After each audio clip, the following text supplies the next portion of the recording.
મોક્ષમાળા શિક્ષા પાઠ 84 તત્વાબોધ ભાગ 3.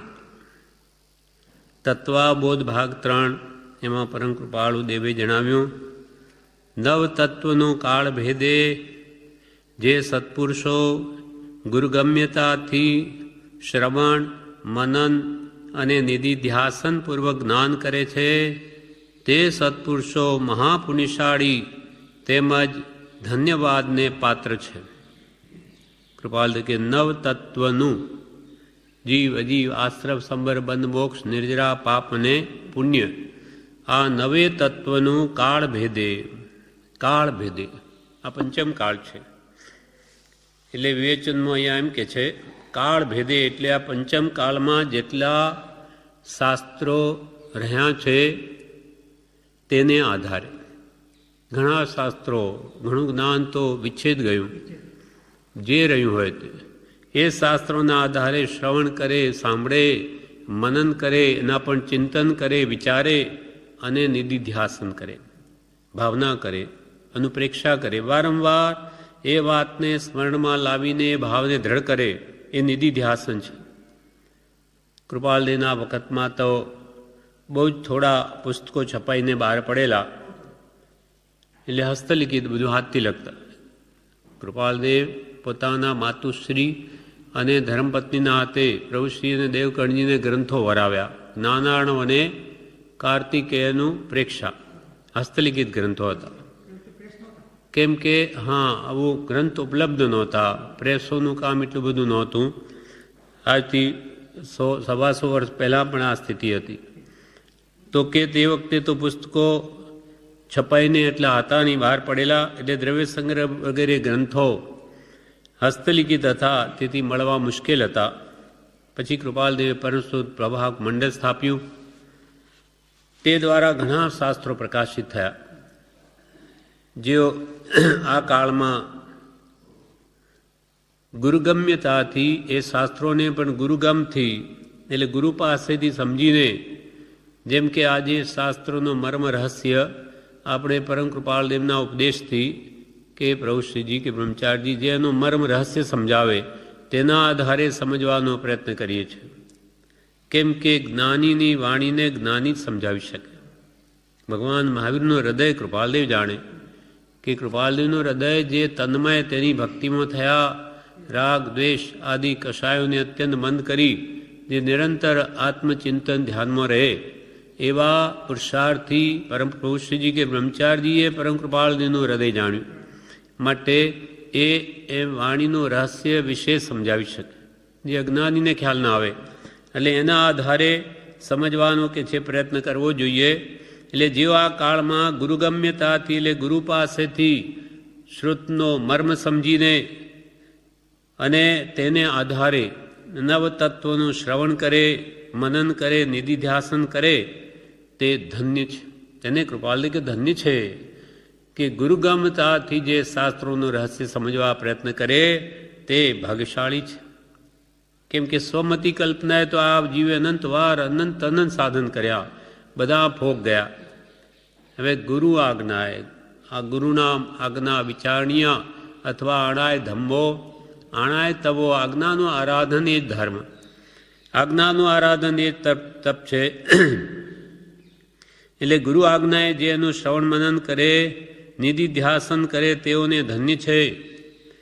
વિનય ભાવ ભૂષિત, કૃપાલદેવ એમ કહે કે તે સત્પુરુષો મહાપુણ્યશાળી તેમજ ધન્યવાદને પાત્ર છે. જે આવી રીતે કાળ ભેદે સત્પુરુષ, જે સત્પુરુષો એટલે જે છૂટવાના કામીઓ, સતને પામવાના જિજ્ઞાસુઓ, ગુરુગમ્યતાથી એટલે ગુરુ પાસે એનો મર્મ રહસ્ય સમજી જે શ્રવણ, મનન અને નિધિધ્યાસનપૂર્વક જ્ઞાન કરે છે, તે સત્પુરુષો મહાપુણ્યશાળી તેમજ ધન્યવાદને પાત્ર છે. પ્રત્યેક સુગ્ન પુરુષોને મારો વિનય ભાવ ભૂષિત એ જ બોધ છે કે નવ તત્વને સ્વબુદ્ધિ અનુસાર યથાર્થ જાણવા. પ્રત્યેક સુગ્ન પુરુષોને, સુગ્ન સારી રીતે સતને સમ્યક તત્વને જાણવાના જિજ્ઞાસુ પુરુષોને મારો વિનય ભાવ ભૂષિત એ જ બોધ છે. વિનય ભાવ ભૂષિત વિનય ભાવથી યુક્ત એવો મારો કહેવાનો આશય છે. એટલે કે વિનય ભાવ ભૂષિત એટલે હું કહું છું એમ ગર્વથી કહે એમ નહીં, પરંતુ ભગવાને કહ્યું છે એમ વિનયથી કહું છું. એમ વિનય ભાવ ભૂષિત એટલે સહિત સુંદર રીતે કૃપાલદેવ કહે છે કે પ્રત્યેક સમજુ માણસે એ નવતત્વને પોતાની બુદ્ધિ શક્તિ અનુસાર જાણીને વિચારવા યોગ્ય છે. પોતાની બુદ્ધિ બધાની એક સરખી ન હોય, જેટલી હોય તે બુદ્ધિ અનુસાર શક્તિ અનુસાર એ નવતત્વને યથાર્થ જાણવા, જેમ છે તેમ જાણવા. કેમ કે જાણ્યા વગર તો કદી આત્મજ્ઞાન થાય નહીં. આત્માને જાણે નહીં આત્મા શું, જીવ શું, અજીવ શું, એ કેવી રીતે કર્મોથી બંધાયો, એ કેવી રીતે મુક્ત થઈ શકે, એ બધું જાણવામાં જ ના આવે તો એ જીવ પોતે કર્મોથી કેવી રીતે મુક્ત થાય. એટલે કે બધું જાણો, કેવી રીતે કર્મોનો આશ્રય થઈ રહ્યો છે, એને કેમ સંવર કરવો, અજ્ઞાનવશ કર્મો બંધાઈ ગયા એને કેમ નિર્જરા કરવી, મુક્તિ કેમ મેળવી શકાય, એના શું ઉપાય, કરતા ભોગતા પદ જે છે કે જીવ છે નિત્ય છે કે અનિત્ય છે, કઈ અપેક્ષા નિત્ય કઈ અપેક્ષા અનિત્ય, એ બધા 7 તત્વ અથવા 6 દ્રવ્ય કે 6 પદ કે 9 પદાર્થ એ બધાને જાણવા. ભગવાને જેમ કહ્યું તેમ જાણવા, ભગવાને જેમ કહ્યું તેમ સમજવાનો પ્રયત્ન કરવો. સ્વમતી કલ્પના નહીં. મને ન સમજાય તો ભગવાનનું કહેવાનો શું આશય છે તે સમજવા પ્રયત્ન કરવો. પ્રત્યેક સુગ્ન પુરુષોને કૃપાલે કે મારો વિનય ભાવ ભૂષિત એ જ બોધ છે કે નવ તત્વને સ્વબુદ્ધિ અનુસાર યથાર્થ જાણવા. મહાવીર ભગવંતના શાસનમાં બહુ મતાંતર પડી ગયા છે. હવે કૃપાલદેવ આગળ કહે કે એ જે તત્વનો અવબોધ લેવો છે તે ભગવાન મહાવીરનો જ શુદ્ધ ઉપદેશ છે, વિતરાગનો, કે જેવું કોઈ સૂક્ષ્મ રીતે બીજા કોઈ કહી શક્યા જ નથી. પણ એ ભગવાન મહાવીરના શાસનમાં બહુ મતાંતર પડી ગયા છે, બહુ ભેદ પડી ગયા છે. તેનું મુખ્ય આ એક કારણ પણ છે કે તત્વજ્ઞાન ભણીતી ઉપાસક વર્ગનું લક્ષ્ય ગયું. હા નહીં, તત્વજ્ઞાન ભણીથી એટલે જે નવતત્વ વગેરે છે એ તરફ લક્ષ નથી. હા, એટલે એ તત્વજ્ઞાન ભણીથી ઉપાસક વર્ગનું લક્ષ્ય ગયું. માત્ર ક્રિયા ભાવ પર રાજતા રહ્યા. ક્રિયા કરે જાઓ, પણ શાના માટે? એમ આત્માર્થના લક્ષ્ય વગરની ક્રિયા એ મોક્ષનો હેતુ થતી નથી. એમ ક્રિયા ભાવ જ એટલે કોઈ ક્રિયા જડ થઈ રહ્યા. સુસ્નાનમાં કોઈ માને માર્ગ મોક્ષનો કરુણા ઉપજે જોઈએ. કૃપાલયને કરુણા આવે છે કે આવો વિતરાગ માર્ગ મળ્યો, એનો શું આશય? આત્મશુદ્ધિ માટે છે એનો લક્ષ્ય નહીં, અને માત્ર ક્રિયા જ કર્યા કરે અને પોતાના જીવનમાં કંઈ ઉતર્યું કે નહીં, પરિણમન થયું કે નહીં, રાગદ્વેષ ઘટ્યા કે નહીં, એ કંઈ જુએ જ નહીં. તો કે છે એમ કેમ બની ગયું? તો કે તત્વજ્ઞાન ભણીતી ઉપાસક વર્ગનું લક્ષ્ય ગયું. એટલે મહાવીર ભગવંતે જે ઉપદેશ આપ્યો તે ઉપદેશ તો તત્વથી જ ભરેલો છે, પણ આ મતાંતર બહુ પડવાથી અજ્ઞાનને લઈને ખેંચાતાણ થાય છે. એ ખેંચાતાણ એકબીજા મત પક્ષમાં. પણ બધાએ એમ વિચારતા હોય કે મારે તો તત્વ સમજવું છે, કેમ કે બધા જ મતો જે વિતરાગ માર્ગમાં પડ્યા એ બધા માને તો ભગવાન મહાવીરને જ, બધા જ, સતામળ હો, દિગંબર હો, સ્થાનકવાસીઓ, તેરાપંથી, બધા માને અને જ. પણ તત્વજ્ઞાન તરફ જો એમનું લક્ષ્ય હોત આત્માને ઓળખવા માટે તો કોઈ મતભેદ જ નથી. પણ મૂળ તત્વને મૂકી અને બાહ્ય ક્રિયાના લેમેલમાં અથવા એના જુદા જુદા પ્રકારાંતર કરી અને એમાં મતભેદ માની બેઠા. એટલે કે દિગંબર કે પૂજા ફૂલથી ન થાય, શ્વેતાંબર કે થાય, આવા નજીવા કારણોને લઈને અનેક આવા કારણો છે, એમાં મતભેદ પાડી દીધા. પણ મૂળ તો ભગવાનનું શું કહેવું છે કે રાગદ્વેષ મિથ્યાત્વ ઘટાડો, એ તરફ લક્ષ્ય જ નથી. એ નહીં જેવી બાબતથી ભેદ પાડી અને કશાય ભાવ ઉત્પન્ન કરી દીધા ધર્મમાં પણ. એટલે વિતરાગ શાસન વિશે વિતરાગતા હોય, જ્યાં કસાય કી પોષણ કસાય શાસન હોય, પછી એ વિતરાગનું શાસન ન રહ્યું, એ કસાયનું શાસન થઈ ગયું. અને કલ્યાણ તો જેટલા કસાય ઘટે એટલું કલ્યાણ છે. મારે તત્વજ્ઞાન કરવું છે એવું ઉપાસક વર્ગ જે મુનિ તેમજ શ્રાવકો છે તે તેમના લક્ષ્યમાં રહ્યું નહીં. જુદા જુદા મુનિઓને માનનારા થયા, જુદી જુદી ક્રિયાઓ કરનારા થયા, તેથી ગચ્છમત ભેદ પડી ગયા. તત્વ પર દ્રષ્ટિ હોય તો બધા એક રહે કે ભાઈ બધા આપણે આત્મા છીએ, મોક્ષ કયો નિજ શુદ્ધતા, આપણા આત્માની શુદ્ધિ કરવી છે, એમાં મતભેદ શું? દોષો ઘટાડવા છે. એટલે કૃપાલ કે આત્મવિચાર કર્તવ્ય રૂપ ધર્મ ભજવો યોગી છે. તત્વ ન જાણે તેથી મતભેદ પડી ગયા. તત્વ ન જાણે તેથી મતભેદ પડી ગયા. તત્વ વિચારક પુરુષો થાય તો તેઓ એ વિશે ઉપદેશ કરી મતભેદ ટાળી શકે. જ્યારે જ્ઞાની પુરુષો જન્મે ત્યારે મતભેદને ઓછા કરે, ઘટાડે, બધાને એક કરે. પાછા અજ્ઞાનીઓ થયા ત્યારે પાછા ભેદ પાડી નાખે. કેમ કે દરેકને મોટા થવું હોય. હવે એક પક્ષમાં એક આચાર્ય હોય કે બે ચાલે નહીં, એક મ્યાનમાં બે તળવાર રહે નહીં, એટલે પોતાનો પક્ષ ઊભો કરીને પોતે આચાર્ય બની જાય. આમ બધાને મોટાઈ, માન મોટાઈના કારણે તેમજ તત્વ ભણી દ્રષ્ટિ ન રહેવાથી ભગવાનના પક્ષ પંથમાં પણ ભેદ પાડી દીધા. કૃપાલદેવનું જો આયુષ્ય વધારે હોત અને દીક્ષા જો આવી હોત તો દિગંબર શ્વેતાંબર એક થઈ જાત. એટલી બધી યોગ્યતા જેનામાં હતી, પણ આ કાળમાં તે પોસાય એવું નથી.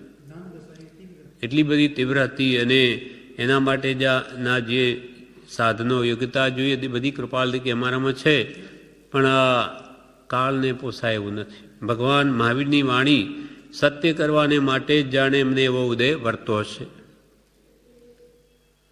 તત્વ વિચારક પુરુષો થાય તો તેઓ એ વિશે ઉપદેશ આપી મતભેદ ટાળી શકે. જેમ કેસી મુનિને ગૌતમ સ્વામી, ભગવાન પાર્શ્વનાથના સમયમાં 4 મહાવ્રત અને મહાવીર સ્વામીના વખતમાં 5 મહાવ્રત. તો કે આમ કેમ? એટલે સંવાદ થયો કેસી મુનિ અને કેમ કે કેસી મુનિ પાર્શ્વનાથ ભગવાનના સંગાળાના. તો કે આમ કેમ? તો કે આ કાળના જીવો વાંકાણી જળ છે અને એમાં આ બ્રહ્મચર્ય મહાવ્રત જુદું નહીં કરીએ તો એ સ્ત્રીને પરિગ્રહો ગણશે નહીં. એટલે આખો એ વિભાગ જુદો પાડ્યો અને 4થું મહાવ્રત બ્રહ્મચર્ય મહાવ્રત અને 5મું પરિગ્રહ ત્યાગ. એટલે આ વાત કેસી મુનિને સમજાવી. ગૌતમ સાહેબ વાત કરી, સમજાઈ ગયું, બરાબર છે. કે એમ કોઈ મતભેદ હોય તો સરળતા હોય તો વાત બેસી જાય. કારણ કે તેમાં કોઈ મોટા પુરુષોમાં મતભેદ હોય નહીં.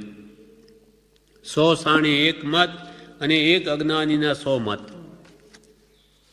100,000 જ્ઞાનીઓ ભેગા થાય તો બધાનો એક જ અભિપ્રાય આવે. કેમ કે બધા આત્માનુભવ કરીને બોલે છે. જ્યારે એક અજ્ઞાની અનુભવ વગર બોલે એટલે આજે કંઈક વાત કરે ને કાલે વળી બીજું જ કહે. કેમ કે અનુભવ વગર કહે છે. એટલે એક અજ્ઞાનીના 100 મત અને 100 જ્ઞાનીના પણ એક જ મત આવે. એટલે કૃપાલદેવ કહે, મહાવીર ભગવંતના શાસનમાં બહુ મતાંતર પડી ગયા છે. તેનું મુખ્ય આ એક કારણ પણ છે કે તત્વજ્ઞાન ભણીતી ઉપાસક વર્ગનું લક્ષ્ય ગયું. પૂજા પાઠ માત્ર કરવામાં ધર્મ માની લીધો અને પૂજા પાઠ કરીને શું અંતરમાં પરિણમન કરવાનું છે એ લક્ષ્ય ભૂલાઈ ગયું. તત્વજ્ઞાન ભણીથી ઉપાસક વર્ગનું લક્ષ્ય ગયું. માત્ર ક્રિયા ભાવ પર રાચતા રહ્યા જેનું પરિણામ દૃષ્ટિગોચર છે, જેનું પરિણામ આજે દેખાય છે કે આ મતભેદ. નહીં તો ધર્મમાં વળી મતભેદ શું? મતભેદ છોડવા માટે તો ધર્મ છે. અહીંયા આવીને પાછું એનું એટલે કશાય છોડવાનું કારણ છે ધર્મ. અને ધર્મ અંગીકાર કરીને એના નિમિત્તે જો કશાય કરે તો છોડે ક્યાં? એ વધારે નિકાચિત ગાઢ બંધ કરે ધર્મના નામે. અનંતાનુમની કશાના ભાંગામાં ચાલ્યો જાય. જેનું પરિણામ દ્રષ્ટિગોચર છે. વર્તમાન શોધમાં આવેલી પૃથ્વીની વસ્તી લગભગ 1.5 અબજની ગણાય છે તે વખતે. કેટલી? 6.5 અબજ. તો વર્તમાનમાં તે વખતે કૃપાલે કે 1.5 અબજની વસ્તી હશે આખી પૃથ્વીની. હવે 6, 6.5 જે હોય તે. પણ તેમાં સર્વગચ્છની મળીને જૈન પ્રજા માત્ર 20 લાખની છે તે વખતે. હા, શું જૈનોની વસ્તી એમ આંકડા આવે છે એમાં કે ના? હા, ફિરકા મળીને બરોબર, એમાં એવું જ છે, બધા ફિરકા મળીને જ.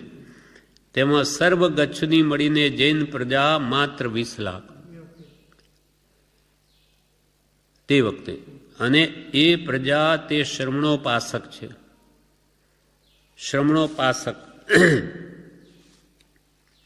એટલે શ્રમણ ભગવંત મહાવીરના ઉપાસક.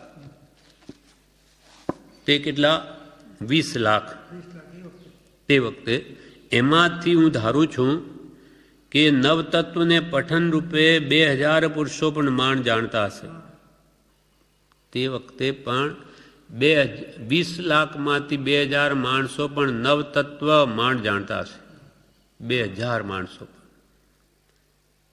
મનન અને વિચારપૂર્વક તો આંગળીને ટેરવે ગણી લઈએ તેટલા પુરુષો પણ નહીં હશે. એ તત્વને જાણી એના પર ચિંતન કરી મનન કરી હે ઉપાધિ રૂપે એને ગ્રહણ કરનારા તો આંગળીને ટેરવે ગણી લઈએ તેટલા પુરુષો પણ નહીં હશે. એટલે કેવી આ ધર્મની સ્થિતિ વિતરાગ માર્ગની થઈ ગઈ કે સાચા આરાધક પુરુષો તો આંગળીને ટેરવે ગણી લઈએ તેટલા પણ નહીં હશે. એવી કાળ સ્થિતિ છે. જ્યારે આવી પતિત સ્થિતિ તત્વજ્ઞાન સંબંધી થઈ ગઈ છે ત્યારે જ મતાંતર વધી પડ્યા છે. તત્વજ્ઞાન, આત્મતત્વ કે પૂતગલ, દ્રવ્ય, આ કર્મો કેમ બધા આશ્રવ, સંબર, બંધ, મોક્ષ, નિર્જરા, પાપ, પુણ્ય વગેરે એ તત્વ વિચારમાં જો જીવનો ઉપયોગ હોય તો એને મતભેદ તરફ લક્ષ્ય જ ના આવે કે હું અનંત દોષથી ભરેલો છું અને મારે કેટલો બધો પુરુષાર્થ કરવાનો છે. ત્યાં જો એ દોષ કાઢવા તરફ લક્ષ જાય તો એને બીજું કંઈ સૂઝે જ નહીં. પણ મૂળ તત્વ જ ગયું. જ્યારે આવી પતિત સ્થિતિ તત્વજ્ઞાન સંબંધી થઈ ગઈ છે ત્યારે જ મતાંતર વધી પડ્યા છે. એક લૌકિક કથન છે કે 100 સાણે એક મત, 100 સાણે એક મત, 100 સાણા ભેગા થાય તો એક જ મત આવે. તેમ અનેક તત્વ વિચારક પુરુષોના મતમાં ભિન્નતા બહુધા આવતી નથી. અનેક તત્વ વિચારક, સાચું તત્વ ભગવાન મહાવીરે ઉપદેશ્યું તેમાં કેટલાય ભેગા થાય તો કે છે એના અભિપ્રાયમાં ભેદ ન પડે. એ નવ તત્વ વિચાર સંબંધી પ્રત્યેક મુનિઓને મારી વિજ્ઞપ્તિ છે કે વિવેક અને ગુરુગમ્યતાથી એનું જ્ઞાન વિશેષ વૃદ્ધિમાન કરવું. કૃપાલદેવ પોતે કહે કે પ્રત્યેક મુનિઓને મારી આ વિજ્ઞપ્તિ છે, વિનંતી છે કે વિવેક એટલે ગ્રહણ ત્યાગપૂર્વક ભગવાને જે ઉપદેશ આપ્યો એમાં ગ્રહણ કરવા યોગ્ય શું છે, ત્યાગવા યોગ્ય શું છે, એવા વિવેકપૂર્વક અને ગુરુગમ્યતાથી આત્મજ્ઞાની ગુરુના કહ્યા પ્રમાણે એનું જ્ઞાન વિશેષ વૃદ્ધિમાન કરવું. નવતત્વ સંબંધીનું ખૂબ ખૂબ જ્ઞાન વધારવું. એથી તેઓના પવિત્ર મહાવ્રત પંચમહાવ્ર દ્રઢ થશે. જો એ નવતત્વ સંબંધીનું ખૂબ પારાવાર અથવા વિશેષ જ્ઞાન મેળવે તો મુનિઓનો સંયમ પણ દ્રઢ થશે. ખબર આશ્રવ ખરેખર સમજાય તો કેવી રીતે ભાવાશ્રવ દ્રવ્યાશ્રવ થાય, કે હું ભાવ કરું કે સીધા દ્રવ્ય કર્મો આવીને ચોટે અને મને બંધ થાય છે કર્મોનો. આ જ્યારે જ્યારે ભોગવવા પડશે ત્યારે આકરા લાગશે, ત્યારે પછી કંઈ પશ્ચાતાપ કરી છૂટશે નહીં. એટલે બંધ સમય ચિત્તેતીએ ઉદે સો સંતાપ. એટલે આ બધું તત્વ વિચારે તો એના પંચ મહાવ્રતમાં એને વિશેષ ધડતા આવે. એથી તેઓના પવિત્ર પંચ મહાવર ધડ થશે. જીનેશ્વરના વચનામૃતના અનુપમ આનંદની પ્રસાદી મળશે. જીનેશ્વર ભગવંતો જે વચનામૃત કહ્યા અનુપમ, જેની ઉપમા કોઈ સાથે આપી ન શકાય, એનો ખરેખર આનંદ અનુભવાશે, એની પ્રસાદી મળશે. એ ભગવાને કહ્યું છે કેવા શાંત વચનો છે.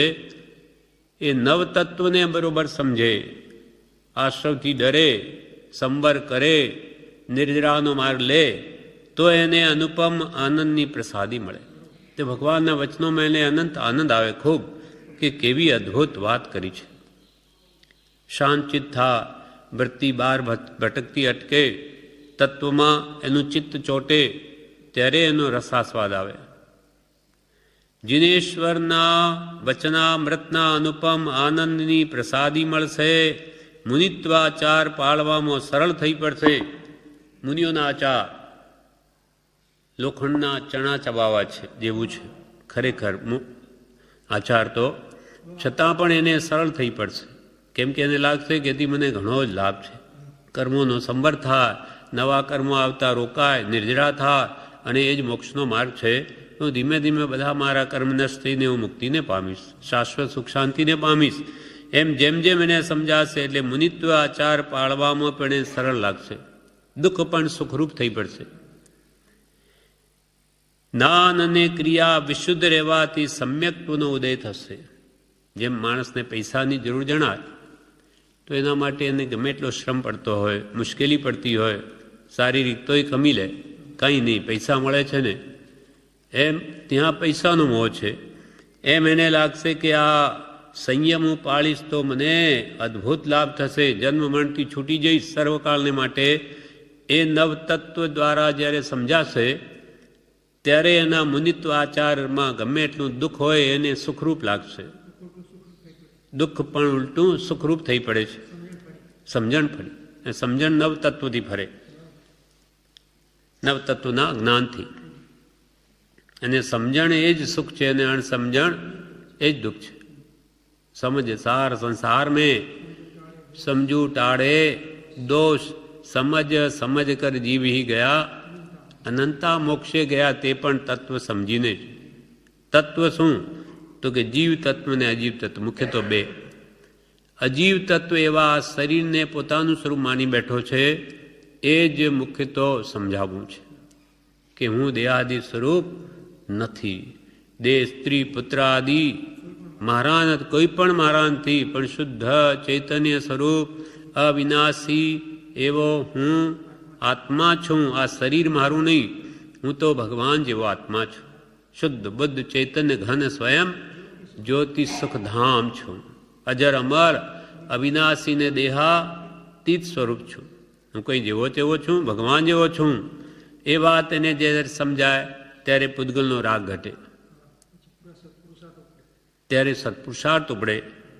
એટલે જો તત્વ સમજાઈ જશે તો મુનિત્વ આચાર પાળવામાં પણ સરળ થઈ પડશે. જ્ઞાન અને ક્રિયા વિશુદ્ધ રહેવાથી સમ્યક્ત્વનો ઉદય થશે.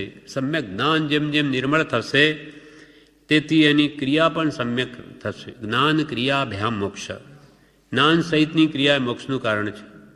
જ્ઞાન અને ક્રિયા વિશુદ્ધ રહેવાથી સમ્યક્ત્વનો ઉદય થશે, સમ્યક દર્શનની પ્રાપ્તિ થશે અને પરિણામે ભવાંત થઈ જશે. પરિણામે એના ભવનો અંત આવી જશે સંસારનો. આ પ્રમાણે પાઠ પૂરો થયો. હવે વિવેચનમાં બ્રહ્મચારીજી કહે છે કે નવતત્વ વિશે કૃપાલ દેવે પ્રત્યેક મુનિઓને વિનંતી કે છે કે તેમણે નવતત્વનું જ્ઞાન ગુરુ પાસેથી વિવેકપૂર્વક સમજવું, તે પર વિવેચન કરી અંતરમાં ભેદ પાડવો. નવતત્વ, જીવ તત્વ, અજીવ તત્વ સંબંધી જ્ઞાન મેળવી અને એમાં ભેદ પાડવો કે હું અજીવ તત્વ કે હું જીવ તત્વ, હું કોણ છું? ચેતન એવો આત્મા છું કે આ મળમૂત્રની ખાણ અથવા હાડમાંસનું પૂતળું એ શરીર હું છું? એમ વારંવાર વિચારે તો ખ્યાલ આવે. કૃપાળુ દેવની પ્રત્યેક મુનિઓને વિનંતી છે કે તેમણે નવતત્વનું જ્ઞાન ગુરુ પાસેથી વિવેકપૂર્વક સમજવું અને તે પર વિચાર કરી વિવેચન કરી અંતરમાં ભેદ પાડવો. તેને હે જ્ઞેય ઉપાધિ રૂપે વિચારવું. એમ નવતત્વનો વિસ્તારપૂર્વક વિચાર કરવાથી જીવા જીવ વિશે યથાર્થ સમજશે, ત્યારે સંયમો દ્રઢતા આવશે. ત્યારે બરોબર વાત સમજાશે ત્યારે જ એના સંયમો દ્રઢતા આવશે, નહીં તો શિથિલાચારી બની જશે. અત્યારે એ જ છે. કેમ કે તત્વ ભણીતી દ્રષ્ટિ લક્ષ્ય ગયું માટે ભગવાનના કહેલા વચનોમાં કેટલો રસ રહ્યો છે ત્યારે તે જાણી શકાશે. જ્ઞાન અને ક્રિયા વિશુદ્ધ રહેવાથી સમ્યકનો ઉદય થશે અને તેથી પરિણામે મોક્ષ થઈ જશે. આનું ફળ મોક્ષ આવશે, નવતત્વ જ્ઞાનનું પરિણામ. આ પ્રમાણે ત્રીજો પાઠ પૂરો થયો.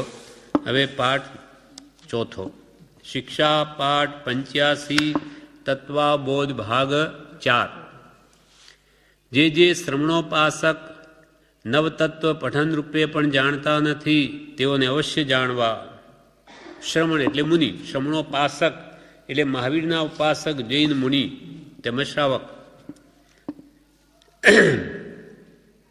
તો કે છે એમને શ્રાવક કે મુનિઓએ એ નવતત્વને અવશ્ય જાણવા.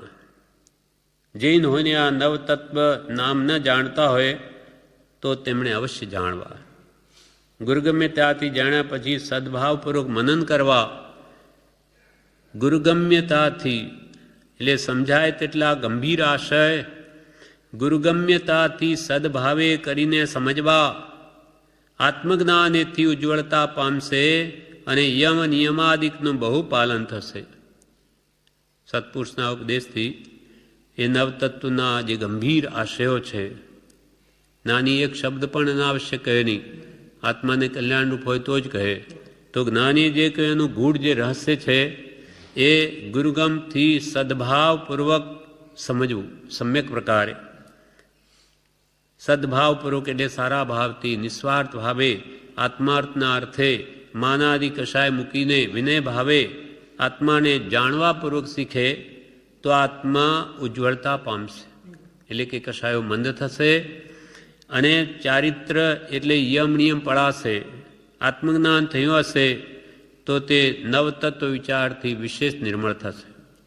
આત્મજ્ઞાન ન થયું તો થશે, અને થયેલું હોય તો પણ એ નવતત્વ વિચારથી વિશેષ નિર્મળ થશે. જે શ્રમણોપાસક નવતત્વ પઠન રૂપે પણ જાણતા નથી, નવતત્વ શું એ પણ જાણતા નથી, તેઓ અવશ્ય જાણવા. જાણ્યા પછી બહુ મનન કરવા, બહુ એના પર વિચાર કરવો કે શું છે આ જીવ અજીવ આશ્રમ સંબર બંધ મોક્ષ નિર્જરા છે શું. સમજાય તેટલા ગંભીર આશય ગુરુગમ્યતાથી સદભાવે કરીને સમજવા. આત્મજ્ઞાનેથી ઉજ્જવળતા પામશે અને યમ નિયમાદિકનું બહુ પાલન થશે. પછી એને ખરેખર યમ નિયમ આચરવાનો સાચો અંતરથી ભાવ ઉપજશે કે હો એટલો બધો લાભ છે, નહીં તો હું આ કર્મોથી બંધાઈને કઈ ગતિમાં જઈને પડીશ. નવતત્વ એટલે તેનું એક સામાન્ય ગુંથનયુક્ત પુસ્તક હોય તે નહીં કે ભાઈ એક ખાલી નવતત્વ સંબંધીનું જ્ઞાનનું પુસ્તક વાંચો એટલે બધું આવી ગયું, એટલું જ નથી કહેવું. પરંતુ જે સ્થળે જે વિચારો જ્ઞાનીઓએ પ્રણીત કર્યા છે તે વિચારો નવતત્વમાંના અમુક એક બે કે વિશેષ તત્વમાં હોય છે. નાની પુરુષોએ જે કંઈ ઉપદેશ આપ્યો તે બધો નવતત્વ સંબંધિત છે. હવે એમાં જીવ તત્વની વાત વિશેષ મુખ્યતા છે કે અજીવ તત્વની કે કર્તા ભોગતાની વાત કરી છે, કર્મફળની કઈ વાત છે, વિશેષે કરીને આમાં શાનો ઉપદેશ છે તે જાણવા પ્રયત્ન કરવો. પરંતુ જે સ્થળે જે વિચારો જ્ઞાનીઓએ પ્રણીત કર્યા છે તે વિચારો નવતત્વમાંના અમુક એક કે બે કે વિશેષ તત્વના હોય છે.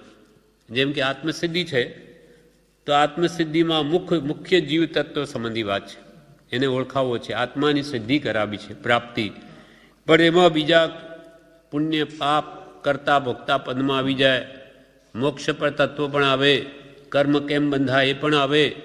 એમ સાતે તત્વોનું જ્ઞાન છે, પણ મુખ્ય જીવ તત્વ આત્મ તત્વનો ઉપદેશ છે. આ દ્રવ્યાનુયોગના ગ્રંથો છે. માટે તો એમાં એક બે કે વિશેષ તત્વના જે વિચારો હોય છે જ્ઞાનીઓના, તેને સમજવા. કેવડી ભગવાને એ શ્રેણીઓથી સકળ જગત મંડળ દર્શાવી દીધું છે.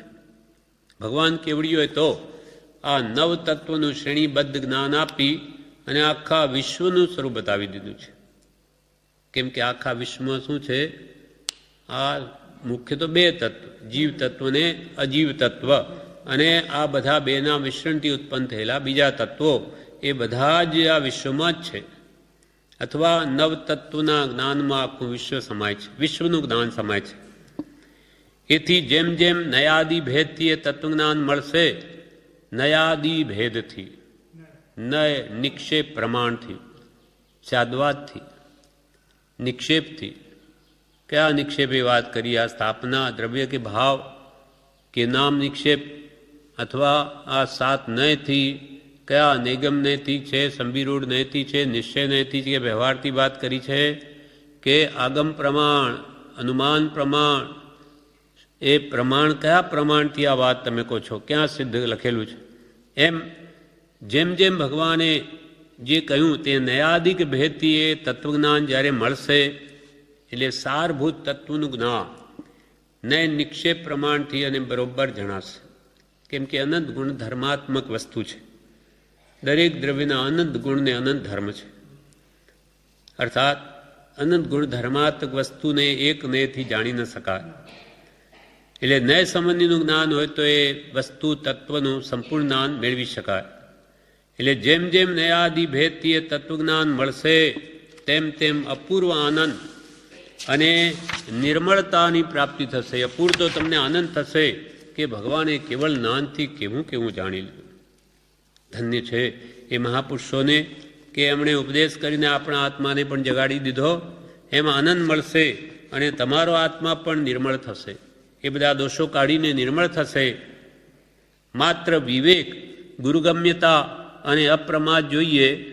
એ નવતત્વ જ્ઞાન, માત્ર આ નવતત્વ સંબંધી જ્ઞાન મેળવવામાં વિવેક જોઈએ, હિતહિતનો લક્ષ્ય જોઈએ કે ભાઈ આમાં મારે કરવાયું શું છે, ત્યાગવાયું શું છે. અને ગુરુગમ્યતા જોઈએ, ગુરુગમ તો જોઈએ જ, ગુરુગમ વગર તો એ શાસ્ત્રો શસ્ત્રરૂપ છે. અને અપ્રમાદ જોઈએ, પ્રમાદી સ્વભાવને જોઈએ. વિષય કસાય, વિકતા, નિદ્રા અને સ્નેહ, આ 15 પ્રમાદના ભેદ છે એ નહીં જોઈએ. વિષય કસાય નહીં જોઈએ. તો મન શુદ્ધિ ન હોય તો ભગવાનના તત્વનું રહસ્ય નહીં જણાય. વિકતા હોય, દેશકથા, રાજકથા, સ્ત્રીકથા, ભોજન કથા, તો પણ એને તત્વ ન જણાય. નિદ્રા અને પ્રમાદી હોય, સ્નેહ, કોઈ પ્રત્યે રાગ મોજ કર્યા કરતો હોય, તેને પણ ભગવાનનો ઉપદેશનો મર્મ રહસ્ય ન સમજાય, ભલે એ વાંચે વિચારે તો પણ. માત્ર વિવેક, ગુરુગમ્યતા અને અપ્રમાદ જોઈએ. એ નવતત્વ જ્ઞાન મને બહુ પ્રિય છે. કૃપાલદેવ શું કહે? એ નવતત્વ સંબંધીનું જ્ઞાન મને બહુ પ્રિય છે. એના રસાનુભવીઓ પણ મને સદૈવ પ્રિય છે. એ આત્માદિ તત્વ સંબંધીનું જ્ઞાન મેળવનારા એવા રસાનુભવીઓ, આત્મરસને અનુભવનારા એવા આત્માર્થીઓ, મુમુક્ષુઓ, જિજ્ઞાસુઓ, તે પણ મને સદૈવ પ્રિય છે. કૃપાલદેવ કહે. વિવેચનનો બ્રહ્મચારી કહે,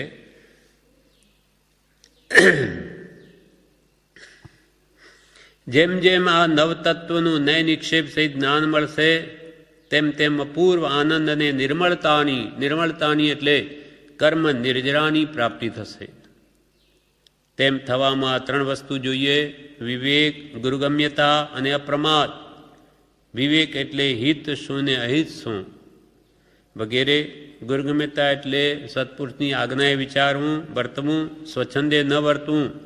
અપ્રમાદ એટલે વિષય, કસાય, વિકથા, સ્નેહની નિદ્રા એ સર્વ પ્રકારના પ્રમાદથી રહિત થઈને આ નવ તત્વનો અનુભવ કરવો. એના રસાનુભવીઓ એટલે એ નવ તત્વના અનુભવ કરનારા, એના રસનો. શ્રુતથી તત્વને જાણે તેથી ધર્મ ધ્યાન થાય. શાસ્ત્રોથી આપણે તત્વ જાણીએ છીએ, એથી ધર્મ ધ્યાન થાય. અને શ્રુતની લીનતા એટલે શાસ્ત્ર વાંચતા જગત ભૂલી જવાય, એમાં લીન થઈ જાય, તે શ્રુત સમાધિ કહેવાય. અને સમ્યક દર્શનથી નિર્ણય થતાં સહ સમાધિ થાય. એટલે સાચી શ્રદ્ધાથી, તત્વા શ્રદ્ધાનમ સમ્યક દર્શનમ, સાચી શ્રદ્ધાથી જે તત્વનો નિર્ણય થાય ત્યારે આત્માની સહ સમાધિ થાય. સમ્યક જ્ઞાનથી વિશેષ ઠરે એટલે સમ્યક દર્શનથી તો આત્માની સહ સમાધિ થાય, સમ્યક જ્ઞાનથી તે સમાધિમાં વિશેષ ઠરે, અને સમ્યક ચારિત્રથી કસાય ઘટે, તેથી તે આત્મરસને અનુભવે તેવો થાય. તેથી આત્માને પરમ શાંતિ ઉપજે છે. જે આંતિ આત્માનો સ્વભાવ શાંતિ છે તે તેને પ્રાપ્ત થાય છે. હવે કૃપાલદેવ કહે અંતિમ પેરેગ્રાફમાં, કાળ ભેદે કરીને આ વખતે માત્ર મતિ અને શ્રુત એ બે જ્ઞાન ભરત ક્ષેત્રે વિદ્યમાન છે. અધિજ્ઞાન પણ છે, પણ એ કોઈક જ વિરલાને હોય, એટલી બધી નિર્મળતા નથી જીવોની. એટલે મતિ શ્રુત બે જ્ઞાનને મુખ્ય કહ્યા. આ ભરત ક્ષેત્રે વિદ્યમાન છે. બાકીના ત્રણ જ્ઞાન પરંપરાએ અમનાયથી જોવામાં આવતા નથી. પરંપરા અમનાય એટલે એક પછી એક જે ગુરુ પરંપરા હતી, ગુરુને એનો પછી એને ચેલાને આ બધા હોય આ જ્ઞાનો, એવા યોગ્ય જીવો હતા. એ રીતે નહીં હોય. કોઈક વિશેષ જ્ઞાનીને અવધિજ્ઞાન વગેરે હોય એમાં વાંધો નથી, પણ ભગવાનના વચન સાપેક્ષ છે. એટલે એમ કહ્યું કે પરંપરા આમનાયથી તે ત્રણ જ્ઞાન, અવધિ જ્ઞાન, મનોપર્ય જ્ઞાન અને કેવળ જ્ઞાન, એ આ કાળમાં જોવામાં આવતા નથી. છતાં જેમ જેમ પૂર્ણ શ્રદ્ધા ભાવથી એ નવતત્વ જ્ઞાનના વિચારોની ગુફામાં ઉતરાય છે, તેમ તેમ તેના અંદર અદ્ભુત આત્મપ્રકાશ, આનંદ, સમર્થ તત્વજ્ઞાનની સ્ફુરણા, ઉત્તમ વિનોદ અને ગંભીર ચળકાટ ડિંગ કરી દઈ શુદ્ધ સમ્યક જ્ઞાનનો તે વિચારો બહુ ઉદય કરે છે. પણ છતાં પણ મતિશ્રુત જ્ઞાન તો છે આ કાળમાં. એટલે યથાશક્તિ બુદ્ધિ બળે એ ભગવાનના કહેલા જે તત્વો વિદ્યમાન હોય, જે શાસ્ત્રો, તેને પૂર્ણ શ્રદ્ધા ભાવે, પૂર્ણ શ્રદ્ધા રાખી અને એ નવતત્વના જ્ઞાનના વિચારોની ગુફામાં ઉતરાય છે. ગુફામાં ઉતરાય એટલે ઊંડા વિચારો કરે. જેમ જેમ હું સૂક્ષ્મ વિચારથી ઊંડો ઉતરું છું, તેમ તેમ તમારા તત્વના ચમત્કારો મારા સ્વરૂપનો પ્રકાશ કરે છે. અહો, મારું એવું સ્વરૂપ છે ભગવાન જેવું.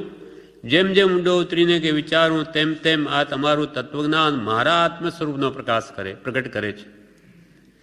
જેમ જેમ પૂર્ણ શ્રદ્ધા ભાવથી નવ તત્વજ્ઞાનના વિચારોની ગુફામાં ઉતરાય છે, તેમ તેમ તેના અંદર અદ્ભુત આત્મપ્રકાશ, આનંદ, નિર્દોષ આત્માનંદ, સમર્થ તત્વજ્ઞાનની સ્ફુરણા, બળવાન તત્વજ્ઞાનની એને મેળવવાની સ્ફુરણા જાગૃત થાય, ઉત્તમ વિનોદ મળે, નિર્દોષ આનંદ મળે અને ગંભીર ચલકાટ દિંગ કરી દે.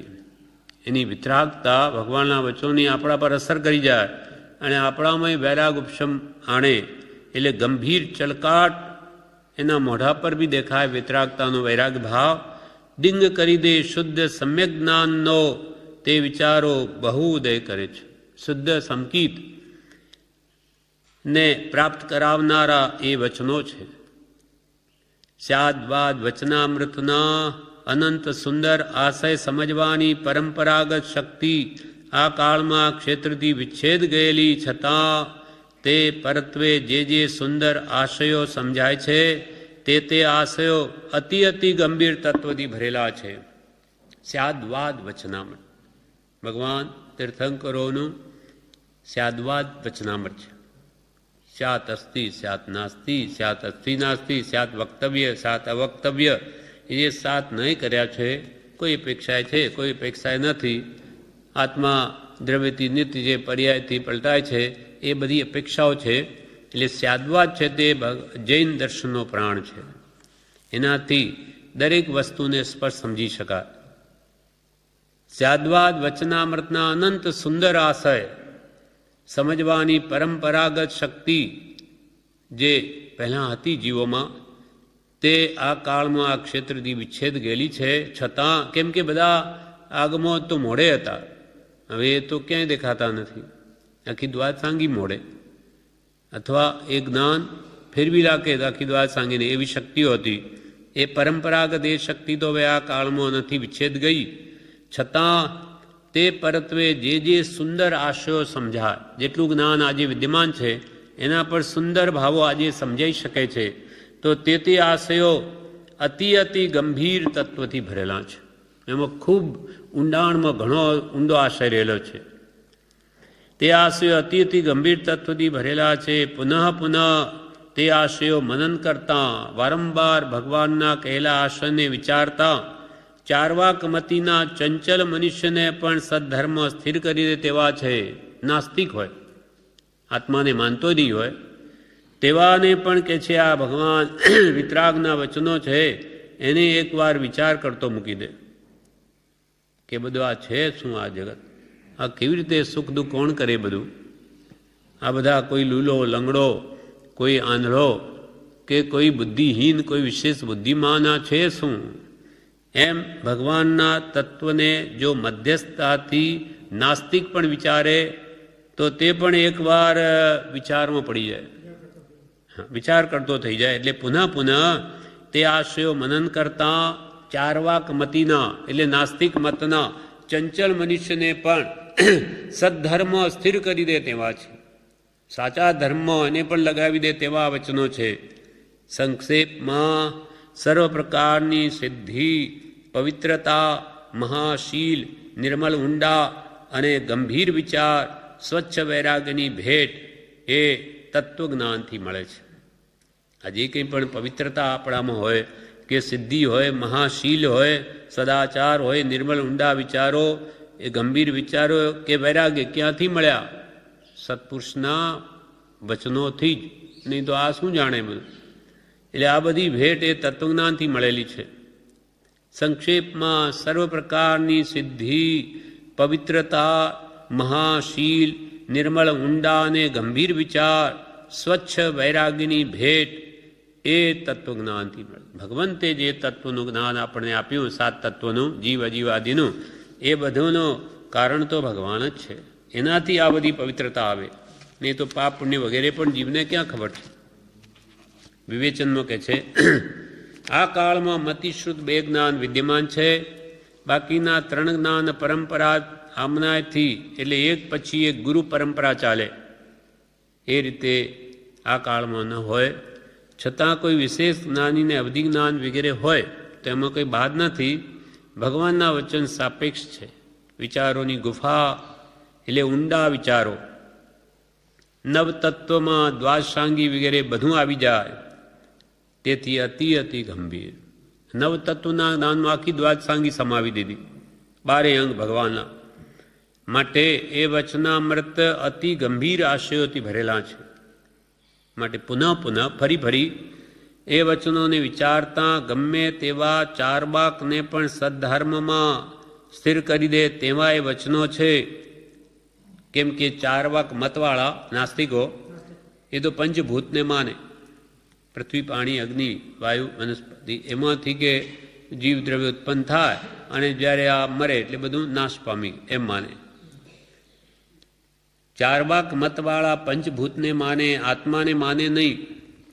એવા નાસ્તિકને પણ આ નવ તત્વ વિચાર આસ્તિક બનાવી દે તેવા છે.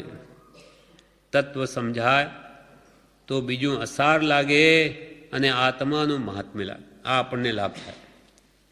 જેને સત્પુરુષ પ્રત્યે શ્રદ્ધા છે તો એને જો જીવ તત્વ, અજીવ અને કર્મોના આશ્રવ વગેરે બંધ મોક્ષની વ્યવસ્થા જો સમજાય એટલે કે વસ્તુ તત્વનું વાસ્તવિક સ્વરૂપ સમજાય તો આ જગત અસાર લાગે અને આત્માનું મહાત્મ્ય વધે. આત્માનું મહાત્મ્ય એને વધે, સમજાય અને જગત તુચ્છ ભાસે. શાનાથી? નવ તત્વના ઊંડા વિચાર કરવાથી, સમજવાથી. નાની વયમાં જાતિ સ્મરણ જ્ઞાન થયા પછી જ્ઞાન વધતા વધતા કૃપાળુદેવે 13મા વર્ષે બધા જૈન શાસ્ત્રો જોઈ લીધા.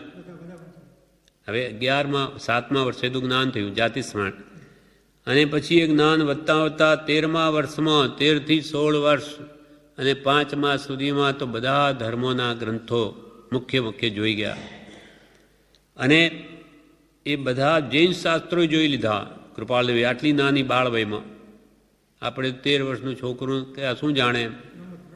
હા, છતાં પણ આવા મહાપુરુષે તો એને બધા જૈન શાસ્ત્રો જોઈ લીધા અને પછી સર્વ ધર્મોનો નિચોડ કાઢી અને 16મા વર્ષે 16 વર્ષને 5 માસની ઉંમરે માત્ર 3 દિવસમાં આખી મોક્ષમાળા રચી.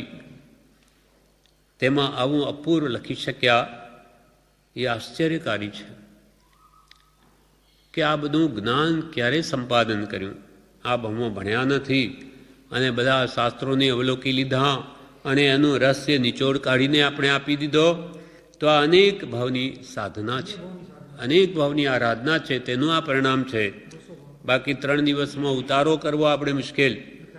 તો એમને તો આવા ભાવો પ્રગટ કરી દેવા, અર્થાત અંદર બધું પડેલું જ છે, તેમાં વિચાર કરવાને માટે સમય નથી. એક પેજ લખવું હોય તો આપણે કેટલો વિચાર કરવો પડે? ત્યારે તો એ તો ફટાફટ કલમ ચાલી આખા ચોથપુરનો સાર જેવી આત્મસિદ્ધિ માત્ર 1.5 કલાકમાં. એનું ભાવ મર્મ રહસ્ય જે જાણે તેને આશ્ચર્ય ઉપજે છે કે આ શું કર્યું, કેવી રીતે લખ્યું હશે. તેમ આવું અપૂર્વ તે લખી શક્યા 3 દિવસ મોક્ષમાળા. એ આશ્ચર્યકારી છે. આત્મા ચમત્કારી વસ્તુ છે. એ ગુપ્ત ચમત્કાર ષષ્ઠીના લક્ષમાં નથી. દુનિયાના લોકો બધું જાણે, બીજી કળાઓ, પણ જે કળાઓનું મૂળ આત્મા છે એને જ નથી જાણતા. જે દ્રષ્ટા છે દ્રષ્ટિનો, જે જાણે છે રૂપ, અબાધ્ય અનુભવ જે રહે તે છે જીવ સ્વરૂપ.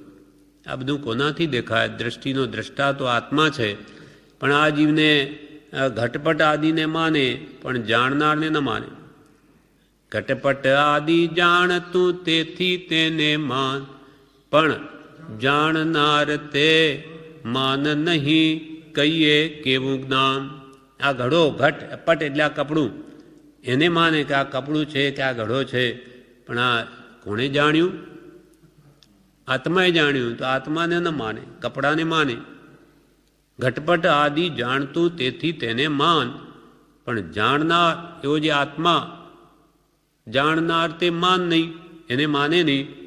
તો કહીએ કેવું જ્ઞાન? આ તારું જ્ઞાન કેવું? એમ આ જીવ ને આવું જે આત્મા ચમત્કારિક વસ્તુ છે, ચૈતન્ય ચમત્કાર, પણ એ ગુપ્ત ચમત્કાર ષષ્ઠીના લક્ષમાં જ નથી. આખી સંસારી જીવો બધા આપણે પૂતગલની મોહ માયામાં પડ્યા છીએ, પણ આ બધો આત્માને લઈને બધું છે એ એના લક્ષમાં નથી. એ નવતત્વના જ્ઞાનથી શો લાભ છે? શું લાભ થાય નવતત્વનું જ્ઞાન મેળવવાથી? તો કે સર્વ પ્રકારની સિદ્ધિ, આત્મસિદ્ધિ, લબ્ધિ, રિદ્ધિ, જેના માટે આખી દુનિયા એ મેળવવા પડી છે પણ મળતી નથી. જ્યારે આત્માની સિદ્ધિમાં સર્વ સિદ્ધિ સમાઈ જાય, બધું જ સુખ અથવા સર્વ પ્રકારની સિદ્ધિ એ આત્મા જાણવામાં છે. જેણે આત્મા જાણ્યો તેણે સર્વ જાણ્યું. સર્વ જાણવાનું ફળ પણ એક આત્મ પ્રાપ્તિ છે. આત્માને ન ઓળખ્યો તો બધું જ્ઞાન ફોક છે. સર્વ પ્રકારની સિદ્ધિ, પવિત્રતા, આત્માને ઓળખવાથી પવિત્રતા આવે, બાહ્ય ક્રિયાથી ન આવે. લક્ષ્ય આત્માર્થનો થાય. આત્મા કેવી પવિત્ર વસ્તુ છે, એને પવિત્ર કેમ રાખવી, કેમ નિર્દોષ રહેવું, રાગ દ્વેષ અજ્ઞાન મોહના કારણોથી કેમ દૂર રહીને આત્માને ક્યાંય લેપાવા ન દેવું, એ જ્ઞાન બધું નવતત્વ જ્ઞાનથી મળે. સર્વ પ્રકારની સિદ્ધિ, પવિત્રતા, મહાશીલ, 18,000 ભેદ છે શીલના મુનિઓને માટે, તેમ શ્રાવકને માટે પણ છે. કેમ કે સદાચાર વગર તો ધર્મ જ નથી. ગમે એટલું કરે પણ આચાર સુધી ન હોય તો એ ધર્મ પરિણમતો જ નથી. માની બેસે તેથી શું થઈ ગયું?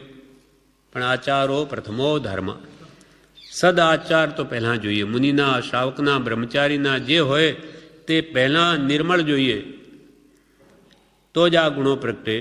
એટલે સર્વ પ્રકાર એ નવતત્વના જ્ઞાનથી શો લાભ છે?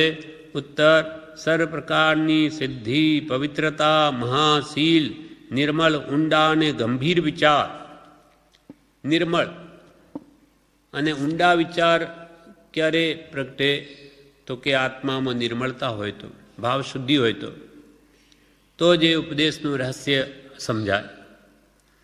નિર્મળ, ઊંડા અને ગંભીર વિચાર, સ્વચ્છ વૈરાગીની ભેટ.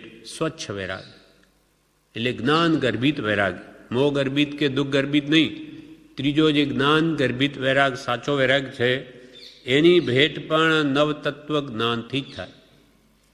સ્વચ્છ વૈરાગીની ભેટ એ બધું તત્વ જ્ઞાનથી મળે છે. આત્મતત્વ, પૂદગલ તત્વ, અજીવ તત્વ. પૂદગલ જ્ઞાન પ્રથમ લે જાણ, નરદેહે પછી પામે ધ્યાન. પૂદગલ જ્ઞાન પ્રથમ લે જાણ, નરદેહે પછી પામે ધ્યાન. સમજાવ્યાની શૈલી કરી, સ્યાદવાદ સમજણ પણ ખરી. સમજાવવાની શૈલીમાં સ્યાદવાદ તો જોઈએ જ. કોઈ અપેક્ષાએ અસ્તિ, કોઈ પ્રકાર નાસ્તિ. એમ તત્વનું જ્ઞાન નય નિક્ષેપ પ્રમાણથી મેળવે તો જ એ આત્મશુદ્ધિ કરી શકે અને પોતાના સંયમમાં એ દ્રઢ રહી શકે. આ પ્રમાણે બે પાઠની બેની આજે તત્વાબોધ ભાગ 3 અને તત્વાબોધ ભાગ 4 આ બે વાંચ્યા અને એનું વિવેચન પણ પૂરું થયું. આ પ્રમાણે હવે આગળ આવતીકાલે તત્વાબોધ ભાગ 5 વાંચીશું.